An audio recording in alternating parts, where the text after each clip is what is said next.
కుక్కలు మూలిగినా ఏడ్చినా యమధర్మరాజు వస్తున్న సంకేతకంగా భావిస్తారు.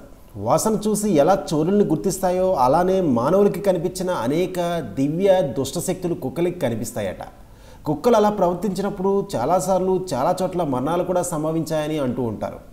ప్రకృతిని, ప్రకృతిలోని వింతలను, భగవంతుడు ఉనికిని తెలుసుకోవడానికి ఎన్ని జన్మలెత్తినా మానవునికి సరిపోదు. కానీ పశుపక్షాదుల్లో కొన్ని అతీత శక్తులు ఉన్నాయని, మనిషి గుర్తించలేని వాటిని ఎన్నో అవి గుర్తిస్తాయని అంటూ ఉంటారు. చెప్పేందుకు కుక్కలకి మాటలేదు, కానీ ఆ మాటే కుక్కలకి ఉంటే ఈ భూమి మీద మానవుడే ఉండేవాడు కాదు. కుక్కలకే కాదు, ఏ జీవికి మాట్లాడే శక్తి ఉన్న మనిషి ఈ భూమిని శాసించలేడు. అందుకే దేవుడు అన్ని జంతువుల కంటే తక్కువ అర్హతలతో మనిషిని పుట్టించి మాట అనేది ఇచ్చి అందరికంటే ఎక్కువ చేశాడు.